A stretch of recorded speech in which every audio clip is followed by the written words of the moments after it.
इयत्ता 7वी इतिहास व नागरिकशास्त्र पाठ 2 शिवपूर्वकालीन भारत।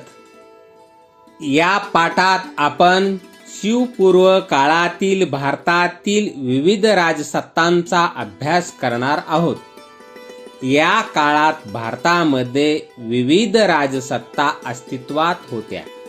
8व्या शतकातील पाल हे बंगालमधील एक प्रसिद्ध राजघराणे होय। मध्य भारतात गुर्जर प्रतिहार सत्तेने आंध्र, कलिंग, विदर्भ, पश्चिम काठेवाड, कनौज, गुजरातपर्यंत सत्तेचा विस्तार केला। उत्तर भारतातील राजपूत घराण्यामध्ये गाहाडवाल घराणे, परमार घराणे ही घराणे महत्त्वाची होत। राजपुतापैकी चौहान घराण्यातील पृथ्वीराज चौहान हा पराक्रमी राजा होता। तराई येथील पहिल्या युद्धात पृथ्वीराज चौहान याने मोहम्मद घोरीचा पराभव केला। मात्र तराईच्या दुसऱ्या युद्धात मोहम्मद घोरीने पृथ्वीराज चौहान यांचा पराभव केला। तामिळनाडूतील चोळ घराण्यातील राजराज पहिला आणि राजेंद्र पहिला हे राजे महत्त्वाचे होते। चोळांनी आरमाराच्या जोरावर मालदीव बेटे, श्रीलंका जिंकून घेतले। कर्नाटकातील होयसळ घराण्यातील विष्णुवर्धन या राजाने संपूर्ण कर्नाटक जिंकला। महाराष्ट्रातील राष्ट्रकूट घराण्यातील गोविंद तिसरा याच्या कारकिर्दीत राष्ट्रकूट सत्ता कनौज पासून रामेश्वर पर्यंत पसरली।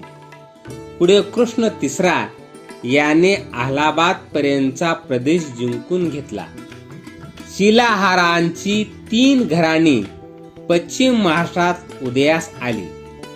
पहिले घराणे उत्तर कोकणात ठाणे व रायगड, दुसरे घराणे दक्षिण कोकणात, तर तिसरे घराणे कोल्हापूर, सातारा, सांगली व बेळगाव जिल्ह्यांच्या काही भागावर राज्य करत होते। शिवपूर्व काळातील शेवटची वैभवशाली राजवट म्हणजे महाराष्ट्रातील यादवांची राजवट। यादव घराण्यातील भिल्लम पाचवा याची राजधानी औरंगाबाद जवळील देवगिरी येथे होती। त्याने कृष्णा नदीच्या पलीकडे सत्ता विस्तार केला। यादवांचा काळ हा मराठी भाषा आणि साहित्य यांचा सुवर्णकाळच मानावा लागतो। याच काळात महाराष्ट्रात महानुभाव आणि वारकरी या संप्रदायाचा उदय झाला। वायव्येकडील आक्रमणे। महाराष्ट्रात राष्ट्रकूट, यादव अशा स्थानिक घराण्यांची सत्ता असली तरी उत्तरेस मात्र वायव्येकडून आलेल्या आक्रमकांनी तेथील स्थानिक सत्तांना जिंकून आपला अंमल बसवला। दरम्यानच्या काळात मध्यपूर्वेत अरब सत्तेचा उदय झाला होता। साम्राज्याचा विस्तार करण्यासाठी अरब सत्ताधीश भारताकडे वळले। 8व्या शतकामध्ये मोहम्मद बिन कासिम या अरबी सैन्याने सिंध प्रांतावर स्वारी केली। तेथील दाहिर राजाचा प्रतिकार मोडून काढून त्याने सिंध प्रांत जिंकला। या स्वारीमुळे अरबांचा भारताशी राजकीय संबंध प्रथम आला। या पुढील काळात मध्य आशियातील तुर्क, अफगाण, मुघल हे लोक भारतात आले आणि त्यांनी भारतात आपली सत्ता स्थापन केली। इसवी सनाच्या 11व्या शतकात भारतावर तुर्कांची आक्रमणे होऊ लागली। ते आपल्या सत्तेचा विस्तार करत भारताच्या वायव्य सरहद्दीपर्यंत आले। गझनीचा सुलतान मोहम्मद याने भारतावर अनेक स्वाऱ्या केल्या। या स्वाऱ्यात त्याने मथुरा, वृंदावन, कनौज, सोमनाथ येथील संपन्न मंदिर लुटून तेथील प्रचंड संपत्ती आपल्या बरोबर नेली. बख्तियार खलजी याने जगप्रसिद्ध नालंदा विद्यापीठातील समृद्ध ग्रंथालय जाळून टाकले. उत्तरेतील सुलतानशाही. इसवी सन 1175 आणि 1178 मध्ये अफगाणिस्तानातील घुर येथील सुलतान मोहम्मद घोरी याने भारतावर आक्रमणे केली. भारतातील जिंकून घेतलेल्या प्रदेशाचा कारभार पाहण्यासाठी त्याने कुतुबुद्दीन ऐबक यांची नेमणूक केली. पुढे इसवी सन 1206 मध्ये मोहम्मद घोरीच्या मृत्यूनंतर ऐबकाने आपल्या प्रभुत्वाखाली भारतातील प्रदेशाचा कारभार स्वतंत्रपणे पाहण्यास सुरुवात केली. ऐबक हा मूळचा गुलाम असून तो दिल्लीचा सत्ताधीश बनला. इसवी सन 1210 मध्ये त्याचा मृत्यू झाला. कुतुबुद्दीन ऐबकानंतर अल्तमश, रजिया, बलबन, अलाउद्दीन खिलजी, मोहम्मद तुगलक, फिरोज तुगलक, इब्राहिम लोदी इत्यादी सुलतानांनी भारतावर राज्य केले. इब्राहिम लोदी हा शेवटचा सुलतान होय. त्याच्या स्वभाव दोषामुळे त्याला अनेक शत्रू निर्माण झाले. पंजाबचा सुभेदार दौलता खान लोदी याने काबूल येथील मुघल सत्ताधीश बाबर यास इब्राहिम लोदी विरुद्ध पाचारण केले. या लढाईत बाबराने इब्राहिम लोदीचा पराभव केला आणि त्याबरोबरच सुलतानशाहीचा शेवट झाला. विजयनगरचे राज्य. दिल्लीचा सुलतान मोहम्मद तुगलक याच्या कारकिर्दीत दिल्लीच्या मध्यवर्ती सत्तेविरुद्ध दक्षिणेमध्ये उठाव झाले. त्यातूनच विजयनगर व बहमनी हे दोन प्रबळ राज्ये उदयास आली. हरिहर व बुख हे दक्षिण भारतातील दोघे भाऊ दिल्लीच्या सुलतानशाहीच्या सेवेत सरदार म्हणून होते. त्यांनी मोहम्मद तुगलकाच्या काळातील दक्षिणेतील राजकीय अस्थिरतेचा फायदा घेऊन इसवी सन 1336 मध्ये दक्षिणेत विजयनगरचे राज्य स्थापन केले.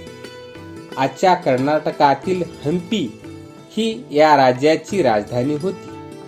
हरिहर हा विजयनगरचा पहिला राजा होय.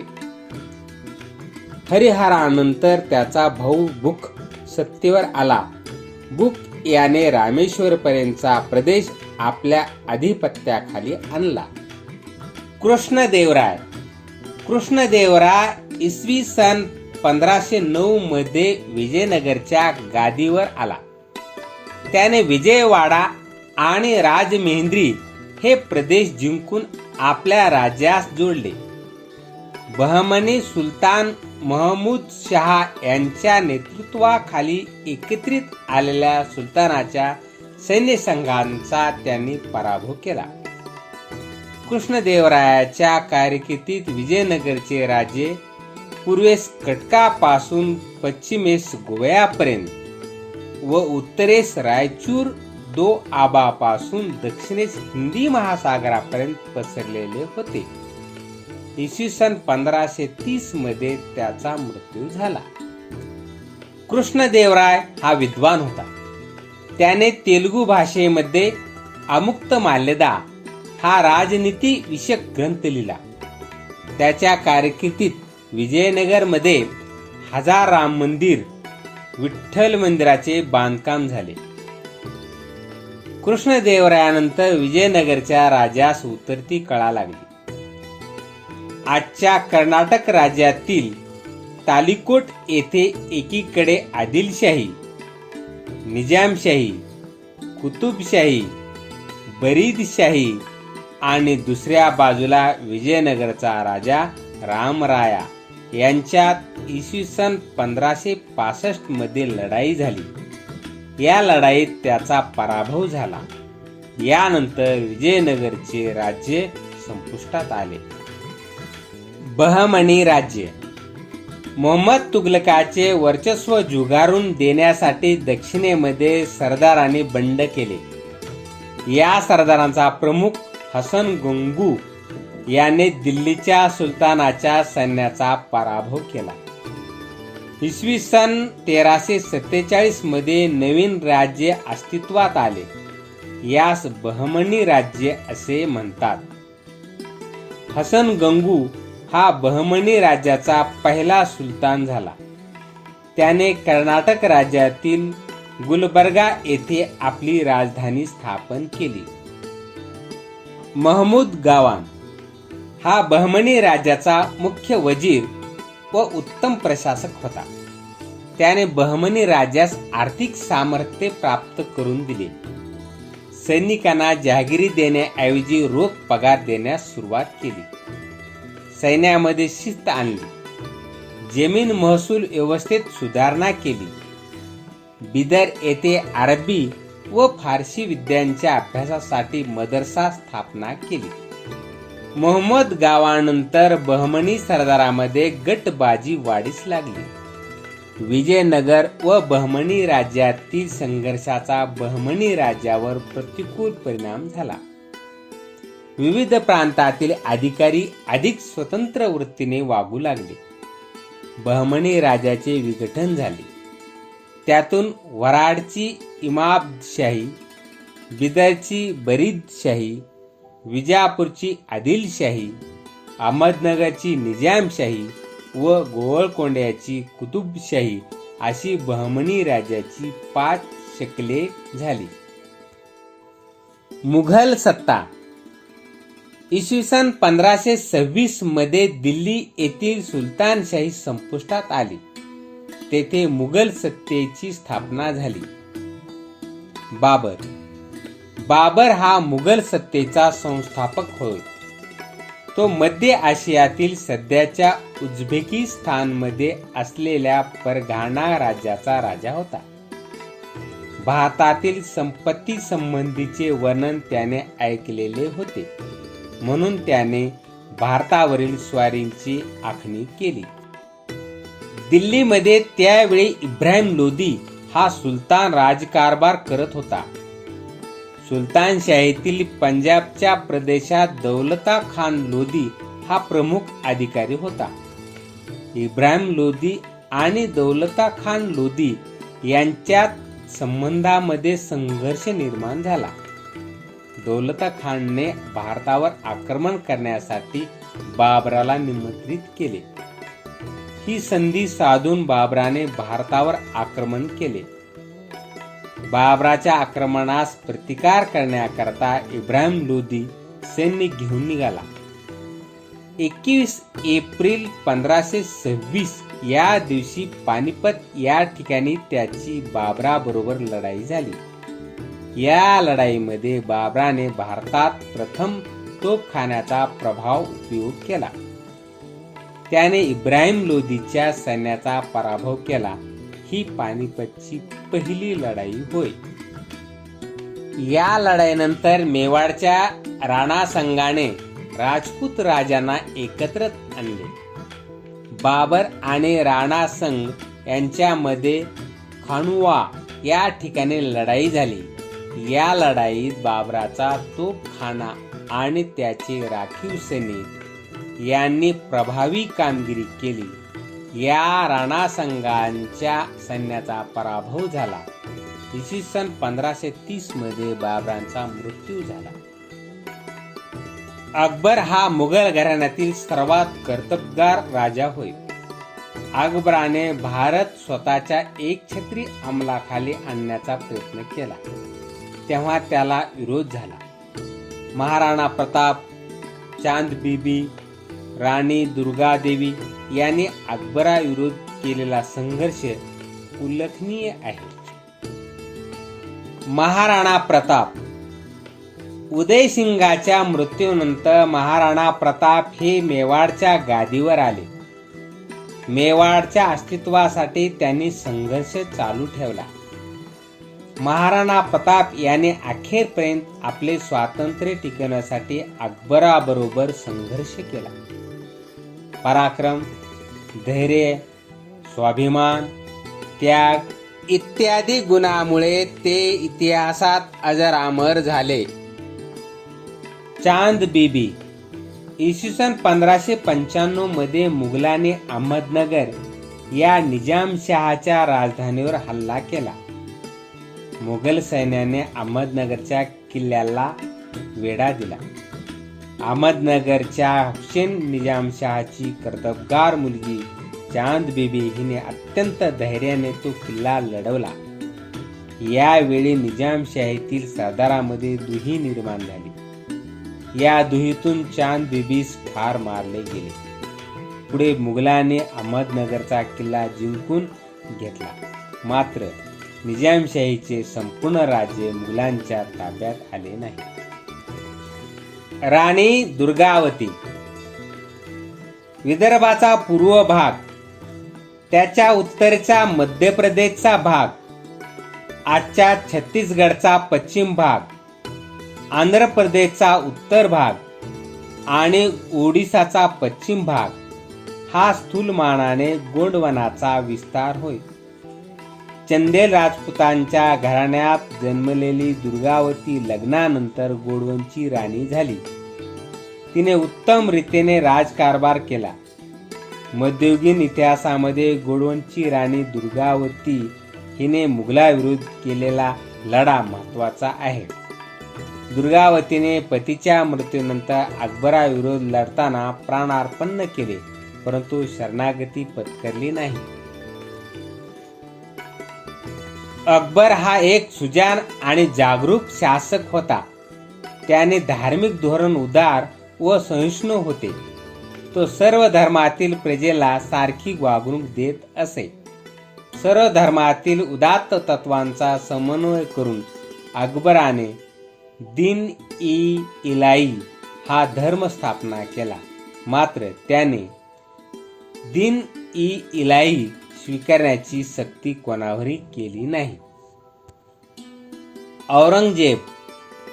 शहाजहान बादशहाच्या पुत्रामधील औरंगजेब हा सत्ता स्पर्धेत यशस्वी होऊन वडिलांना स्थानबद्ध करून इसवी सन 1658 मध्ये बादशहा झाला.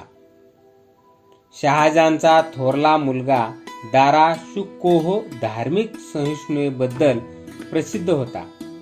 त्याने 50हून अधिक संस्कृत उपनिषदांचा फारसी भाषेत अनुवाद केला. औरंगजेब बादशहा झाला त्यावेळी मुघल साम्राज्य हे उत्तरेस काश्मीर पासून दक्षिणेस अहमदनगर पर्यंत आणि पश्चिमेस काबूल पासून पूर्वेला बंगाल पर्यंत पसरलेले होते. औरंगजेबाने आपल्या कारकिर्दीत पूर्वेकडील आसाम, दक्षिणेतील विजापूरची आदिलशाही व गोवळकोंड्याचा कुतुबशाही नष्ट करून त्यांचे प्रदेश साम्राज्याला जोडले. अहोमाशी संघर्ष. इसवी सनाच्या 13व्या शतकात शान जमातीचे लोक ब्रह्मपुत्रा नदीच्या खोऱ्यात स्थायी झाले. तेथे त्यांनी आपले राज्य स्थापन केले. स्थानिक लोक या लोकांना अहोम असे म्हणत. औरंगजेबाच्या काळात अहोमांचा मुघलांशी दीर्घकाळ संघर्ष झाला. मुघलांनी अहोमाच्या प्रदेशावर आक्रमण केले. गदाधर सिंह यांच्या नेतृत्वाखाली अहोम संघटित झाले. लांछित बडफुकन या सैन्याने मुघलाविरुद्ध तीव्र संघर्ष केला. अहोमांनी मुघलाविरुद्धच्या संघर्षात गनिमी युद्ध तंत्राचा अवलंब केला. मुघलांना आसाममध्ये आपली सत्ता दृढ करणे अशक्य झाले. शिखांशी संघर्ष. शिखांचे 9वे गुरु तेग बहादूर यांनी औरंगजेबाच्या असहिष्णु धार्मिक धोरणाविरुद्ध तीव्र नापसंती दर्शवली. औरंगजेबाने त्यांना कैद करून 1675 मध्ये त्यांचा शिरच्छेद केला. त्यांच्यानंतर गुरु गोविंद सिंग हे शिखांचे गुरु झाले. गुरु गोविंद सिंगाने आपल्या अनुयायांना संघटित करून त्यांच्यातील लढाऊ वृत्तीला प्रोत्साहन दिले. लढाऊ शीख तरुणांचे एक दल उभे केले. त्यास खालसा दल असे म्हणतात. आनंदपूर हे त्यांचे प्रमुख केंद्र होते. औरंगजेबाने शिखाविरुद्ध सैन्य पाठवले. त्यांच्या फौजांना आनंदपूरवर हल्ला चढवला. त्यावेळी शिखांनी प्रखर झुंज दिली, परंतु त्यांना यश आले नाही. यानंतर गुरु गोविंद सिंग दक्षिणेत आले. इसवी सन 1708 मध्ये नांदेड मुक्कामी त्यांच्यावर हल्ला झाला. पुढे त्यातच त्यांचे निधन झाले. राजपुतांशी संघर्ष. अकबराने आपल्या सलोख्याच्या धोरणाने राजपुतांचे सहकार्य मिळवले होते. मात्र औरंगजेबाला राजपुताचे सहकार्य मिळवता आले नाही. मारवाडचा राणा जसवंत सिंग यांच्या मृत्यूनंतर त्यांचे राज्य औरंगजेबाने मुघल साम्राज्यास जोडून घेतले. दुर्गादास राठोड याने जसवंत सिंगांचा अल्पवयीन मुलगा अजित सिंग याला मारवाडच्या गादीवर बसवले. दुर्गादास राठोडने मुघलाविरुद्ध मोठा संघर्ष केला. दुर्गादासाचा हा प्रतिकार मोडून काढण्यासाठी औरंगजेबाने राजपुत्र अकबर याला मारवाडमध्ये पाठवले. राजपुत्र अकबर हा स्वतः राजपुतांना जाऊन मिळाला आणि त्याने औरंगजेबाविरुद्ध बंड पुकारले. या बंडात महाराष्ट्रातील मराठ्यांचीही मदत घेण्याचा प्रयत्न झाला. दुर्गादास राठोड याने मारवाडच्या अस्तित्वासाठी मुघलाविरुद्धचा हा संघर्ष चालू ठेवला. मराठ्यांशी संघर्ष. महाराष्ट्रात शिवाजी महाराजांच्या नेतृत्वाखाली स्वराज्याची स्थापना झाली. त्यांना स्वराज्य स्थापन करण्याच्या या प्रयत्नामध्ये इतर शत्रूबरोबरच मुघलांशीही संघर्ष करावा लागला. त्यांच्या मृत्यूनंतर संपूर्ण दक्षिण भारत जिंकून घेण्याच्या हेतूने औरंगजेब दख्खनमध्ये आला, परंतु मराठ्यांनी औरंगजेबाशी तीव्र संघर्ष केला, आपल्या स्वातंत्र्याचे रक्षण केले. या सर्व संघर्षाची माहिती आपण पुढे घेणार आहोत.